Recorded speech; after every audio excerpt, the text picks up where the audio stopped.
Oke, apa kabar nih? Pak Baik, Preman, baik, Pak baik. Budiawan Lebar, Bu Mira, Baik, luar biasa. Pak Ali Ranggada, Teddy.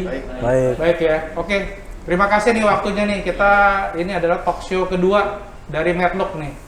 Ya, kebetulan bapak-bapak ada datang di sini, kita ngobrol-ngobrol. Jadi kita bisa bincang-bincang bagaimana tren properti di tahun 2021 ini.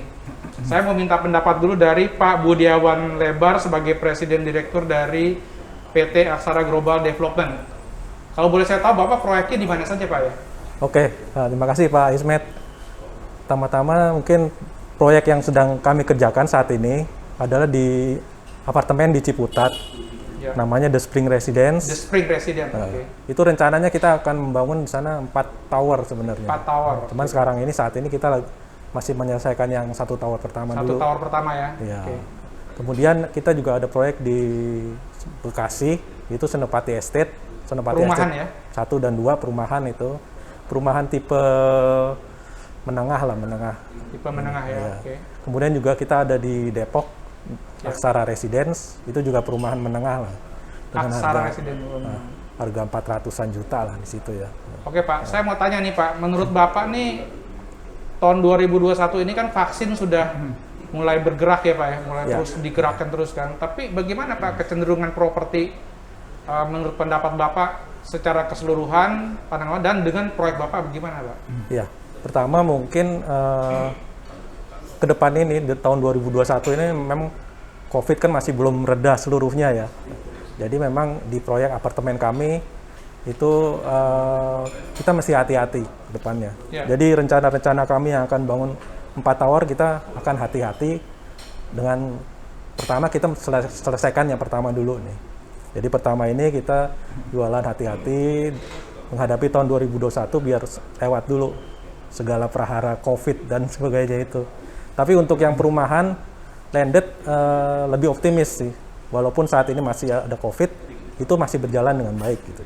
Jadi kecenderungan konsumen saat ini mungkin beralih dari apartemen ke landed lebih keras gitu, lebih kencang. Jadi gitu ya. apartemen Bapak sedikit ditahan Ya. untuk ekspansi, sedangkan perumahan Bapak Itu yang growth masih ya, bertumbuh sekarang bisa jalan. dibandingkan tahun 2020, tahun 2021 ini membaik Pak? Ya, lebih baik lah. 2020 tuh sama sekali memang itu menurun drastis tuh Iya, sebenarnya. Jadi 2021 ini kita ya agak optimis lah dengan udah adanya vaksin segala macam, properti akan membaik ke depannya. Dimulai dari landed sebenarnya. Jadi Dari landed, landed ya, Pak, ya? landed itu akan jadi start point lah untuk Oke, properti. kalau ke depannya. pandangan Bapak secara keseluruhan properti 2021 ini gimana Pak sebagai developer Pak? Ya itu tadi. Jadi untuk landed pasar masih bagus. Jadi Bapak ke depannya, kembangkan terus ya? Oke. Karena permintaan rumah kan backlognya masih banyak gitu Iya. sebenarnya ya. Jadi perumahan landed masih bagus dan apartemen kita harus hati-hati. Jadi Oke, kedepannya hati-hati untuk ya. ekspansi segala macam itu ya lebih baik lihat wait and see lah sebenarnya. Iya, iya. Itu sih sebenarnya pesan-pesan. Oke, Pak Budiawan Lebar, terima kasih nih Iya. untuk waktunya ya. Iya. Jadi pandangan Bapak kesimpulannya kalau rumah go ahead dan juga growth juga ya. Ya. Tapi dari apartemen Bapak yang rencana 4 tower, 1 tower ini Bapak selesaikan, Bapak fokus di 1 tower dulu ya. Ya, Tidak ekspansi dulu ya. ya tunggu. Oke, mudah-mudahan ini juga input buat teman-teman yang lain untuk tidak terlalu ekspansif Ya, kalau ingin memasarkan apartemen mungkin ya. ya, Menurut pandangan Bapak gitu ya. Ya. Karena Bapak sendiri sebagai pelaku pasar mengalami seperti itu ya. ya. Oke, nah ini kebetulan nih. Terima kasih nih untuk waktunya Pak sama-sama, Clement Pak. Francis Iya, Pak. sebagai Ketua DPD Arebi DKI nih. Iya, Pak. Bapak kan membawahi kurang lebih berapa? 200 broker di Jakarta ya, ada ya Iya. kurang lebih ya. Iya. Ya, nah terus pengalaman Bapak, pandangan Bapak tren properti 2021 ini gimana nih Pak? Kalau kami lihat ya Pak ya, di kuartal pertama ini penjualan dari teman-teman broker di DKI ini naik Pak, Oh, dibandingin 2020. 2020 betul-betul. Ya, jadi banyak peningkatan, apalagi kepedean daripada pembeli di kuartal pertama. Karena dengan vaksin ini mereka percaya bahwa ekonomi itu bisa berjalan, Pak. Oke. Menurut Bapak, pandangan Bapak ini tadi dari project primary atau secondary nih? Secondary, Pak. Secondary-nya Iya, growth Pak ya? Secondary-nya naik. Ya, Jadi tetap Pak, begini, kalau beberapa daerah di DKI ini, setiap orang itu pasti membutuhkan rumah, Pak. Ya. Dengan populasi yang cukup besar di DKI ini, kita melihat bahwa mereka tetap membutuhkan rumah. Apalagi ada sektor bisnis yang lagi bertumbuh, yaitu online, kesehatan, olahraga, alat-alat olahraga. Nah, itulah mereka yang mempunyai uang ekstra yang berinvestasi, Pak. Ya, betul. Anak-anak milenial juga yang main digital juga mereka growth. Betul, ya, Pak? Iya. Ya, oke, Pak. Oke, Pak, kira-kira menurut Bapak, apalagi nih yang perlu, menurut Bapak, pandangan Bapak nih mengenai properti 2021 ini? Kalau saya lihat bahwa, kita sebagai di broker ini optimis, Pak. Optimis? Iya. Okay. Kalau saya ketemu dengan investor, saya selalu, Pak, ngapain lu taruh uang di bank, Pak? Cuma 3% aja, Pak, deposito. Kenapa Bapak tidak mencari properti yang baik dengan harga yang terbaik dengan saat ini, Pak? Begitu. Jadi ada beberapa klien saya pun juga berbalik membeli properti, Pak, karena mereka berpikir ngapain juga nabung deposito cuma 3% 1 tahun dipotong pajak lagi. Kalau properti kan punya aset, punya fisiknya, Pak. Nanti kalau ekonomi berjalan, Pak, dan kondisi COVID ini mungkin 2 tahun lagi, 1 tahun lagi, properti akan pasti naik. akan naik, Pak. Pasti akan naik. Ini saat yang untuk membeli ya, Pak ya? Time Kalau to buy. kita di broker ya, Pak ya, there's a time to buy. Ya, Tapi bagaimana kita bisa menjelaskan kepada konsumen kita, Pak, bahwa apakah mereka mau tetap puas dengan 3% deposito atau berinvestasi? Tentunya yang prospeknya bagus ya, Pak? Iya, Pak. Ya. Oke, Pak.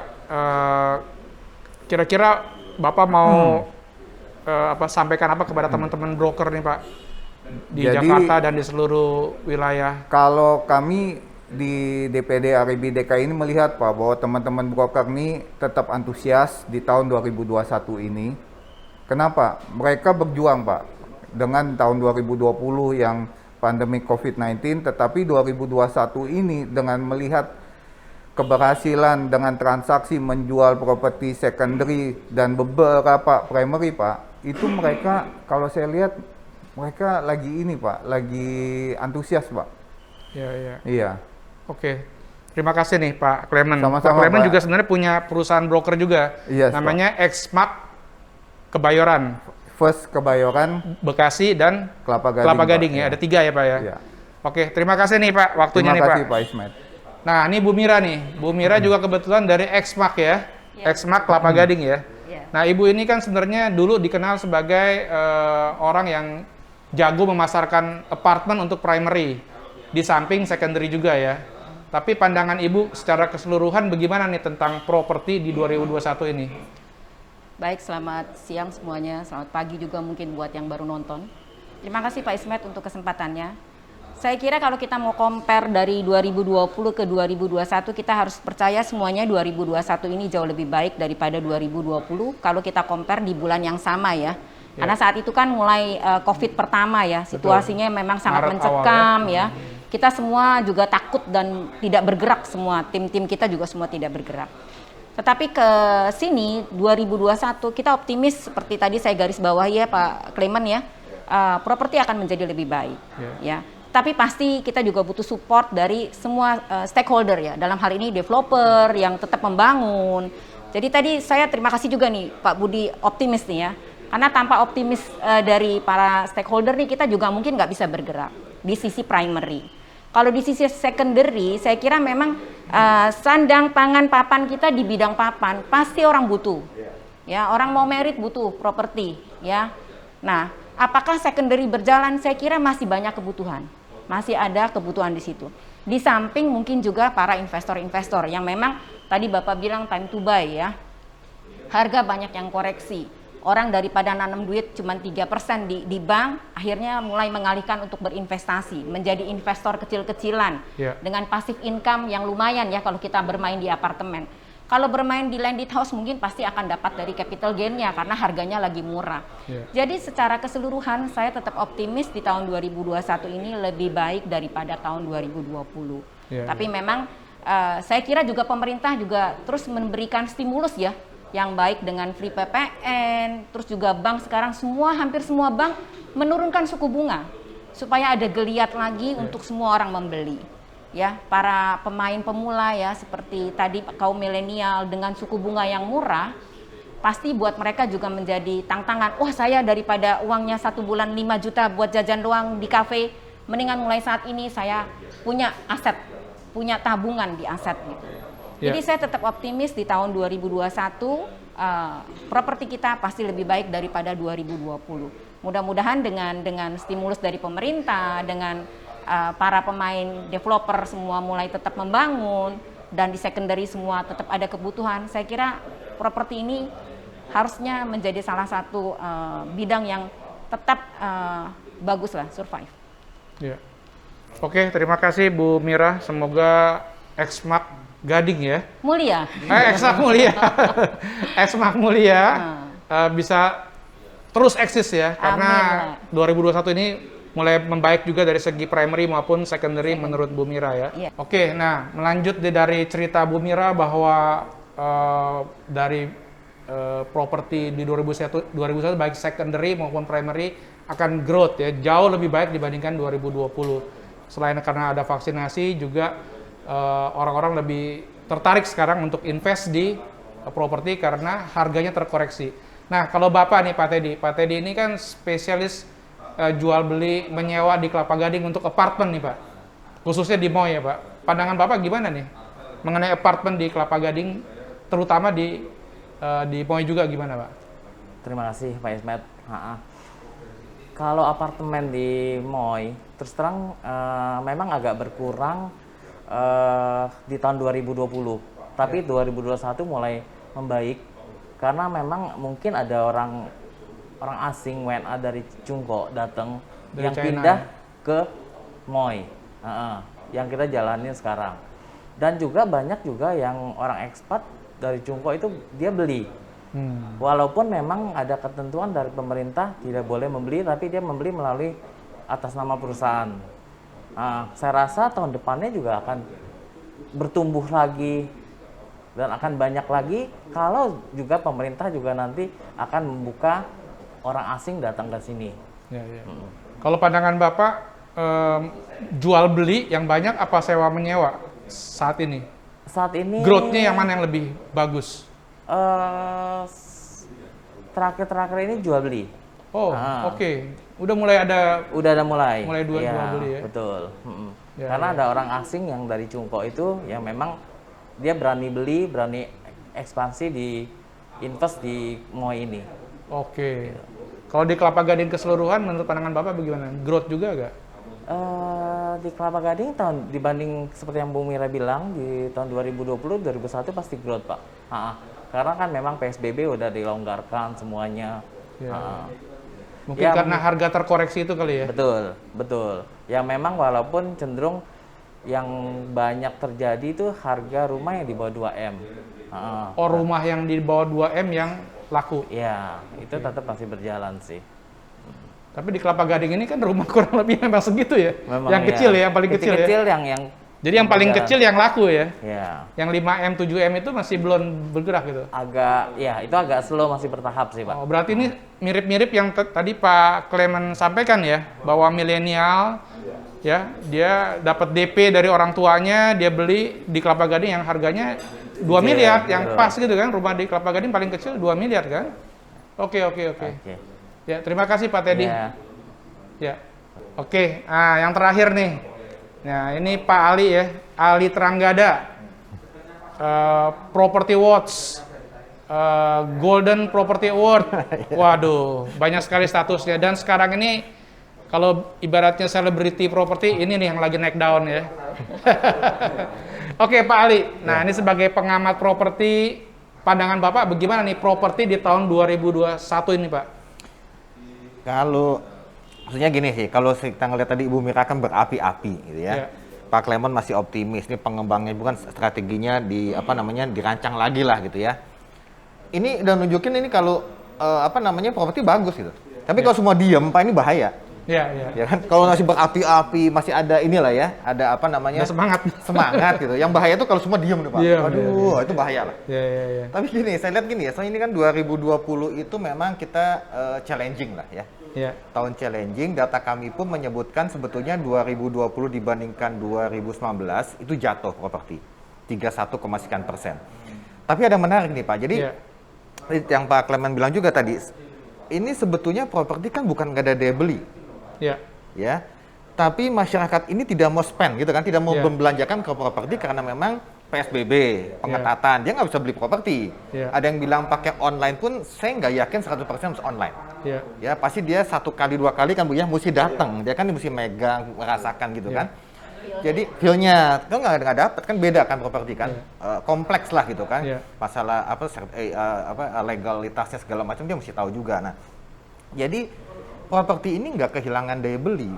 Iya. Ya, meskipun secara total 2020 anjlok, tapi yang menarik ini malah segmen 1 sampai 2 miliar naik. Iya. Naiknya meskipun secara komposisi mungkin nggak banyak, tapi ada kenaikan 12,5% itu tinggi loh. Iya.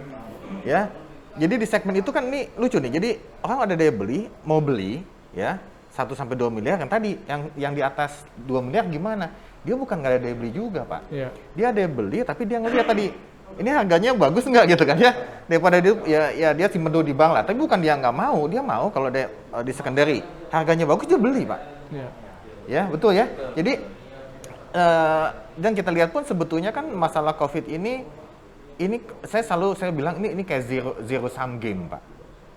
Di satu sisi banyak industri yang kolaps, tapi sisi lain Pak Clement juga tadi sampaikan juga kan, alat kesehatan, obat-obatan, online itu naik semua. Iya. Jadi bukan nggak ada daya beli. Dan satu lagi kalau saya lihat kalau kita ngomong 2021, ini selalu saya lihat itu kalau fundamental kita sebenarnya bagus Pak. Ya, yang masih agak bukan meragukan, yang masih agak challenging itu GDP growth kita kan masih negatif. Semua negatif kecuali China ya. Semua negatif. Tapi kalau itu udah bagus naik dan prediksinya 2021 ini kan katanya bisa mencapai 4%. Kalau 4% luar biasa loh Pak. Indonesia itu growth-nya luar biasa. Gitu ya. Dan kita di Asia Pasifik itu nggak jelek-jelek banget meskipun negatif gitu saat ini. Itu nggak jelek-jelek banget Pak. Indonesia masih cukup bagus ya. Nah, terus kita lihat juga masalah tadi suku bunga ya Bu ya. Suku bunga udah mulai turun juga. Inflasi juga masih di bawah nih. Kalau di bawah itu artinya mau naik nih Pak. Satu lagi yang sebetulnya yang menarik di sini, sektor komoditas itu naik. Biasanya Pak, di booming properti itu ngikut nih. Iya. Komoditas naik dulu, orang banyak pengusaha dari sawit, batu bara kan naik semua sekarang nih. Ya, nikel segala macam naik semua. Ketika itu naik, ujung-ujungnya pasti beli properti Pak. Oh. Ya, jadi kalau saya lihat ini kan 2020 pertengahan ini udah naik. Yeah. Biasanya itu 1 tahun kemudian lah, di 2021 lah, ya. Itu akan diikuti oleh pembelian properti. Dan mudah-mudahan ini kan nih kembali lagi ini kita vaksin kita nggak ada yang tahu Pak, yang tahu yang di atas kan. Yeah. Ini kejar-kejaran sama vaksin. Jangan sampai ini ada pandemi lagi ya, mudah-mudahan enggak lah ya kan. Kalau itu smooth, efektif, vaksin segala macam jalan lancar ya, kemudian juga ekonomi jalan lagi, komoditas jalan lagi, ini properti akan bangkitnya luar biasa. Dan ini saya selalu ibaratkan tuh kayak ini Pak, kayak sempen gitu ya. Ini udah di ujung botol Pak, nggak dikocok dus gitu. Yeah, jadi yeah. ini hati-hati loh. Jadi betul tadi, ini it's time to buy itu betul-betul time to buy. Jadi artinya gini, kalau menunggu nanti, nunggu pandemi selesai nanti, itu harganya udah eksponensial naik Pak. Iya, iya. Karena ini udah di ujung botol gitu ya, tinggal dus itu udah yang istilahnya yang apa? Yang tadinya mau nanti investor selalu bilang gitu kan. Iya. Nanti deh belinya, ya silakan nantinya kapan? Ketika nanti dia tidur besok harga udah naik pasti Pak. Iya. Jadi harga kan nggak nunggu dia ya kan. Jadi kalau tadi saya lihat dan saya rangkum dengan data yang saya ada, harusnya kalau pandemi vaksin ini lancar Pak. Jadi memang titiknya krusialnya di situ. Iya. Ya, kalau pandemi ya amit-amit lah jangan bergejolak lagi lah. Jangan membesar lah. Jangan besar lagi. Itu PSBB lagi ketat segala macam, lockdown, ekonomi hancur Pak. Ya, tapi dengan ini kalau saya lihat dengan kondisi saat ini udah on the track gitu ya. Tracknya udah bagus, ekonomi udah bagus, vaksin juga udah lancar. Harusnya nggak ada alasan buat nggak naik sebetulnya Pak. Iya. Pasti naik 2021. Iya, iya. Oke, jadi kesimpulannya nih dari pihak developer lebih berhati-hati, tapi perumahan tetap growth. dari Ketua Arebi DKI juga menyampaikan bahwa baik primary maupun secondary growth juga ya Pak ya. Nah dari Bu Mira sebagai pelaku juga menyampaikan hal yang sama. Bahkan Pak Teddy menyampaikan bahwa yang 2 miliar ton di Kelapa Gading malah bertumbuh gitu ya. Nah ini Pak Ali tadi kesimpulan bahwa memang 1 miliar sampai 2 miliar ini ada kenaikan sekitar 12,5%. Saya rasa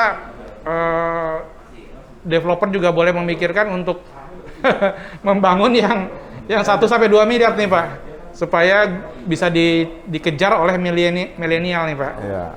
Oke, saya rasa itu kesimpulan dari pembicaraan kita hari ini.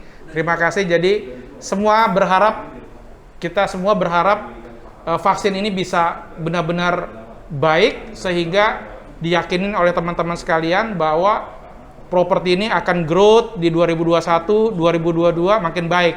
Ya. Nah, tapi Pak Ali bilang, jadi it's time to buy. Kalau nggak beli hari ini, nah besok-besok, ya pandemi selesai, ya belilah. Tapi harganya mungkin bukan koreksi turun, koreksi naik jadinya ya. Oke, saya rasa ini waktu yang tepat untuk membeli ya. Oke, terima kasih untuk waktunya nih teman-teman sekalian.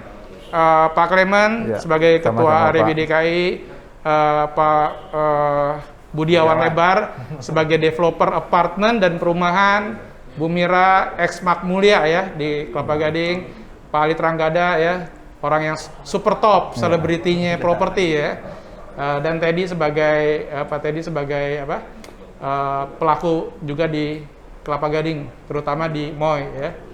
Oke, terima kasih waktunya. Oke. Sampai Terima ketemu kasih, Pak. Pak Ismet. Oke, terima kasih. Sukses semuanya.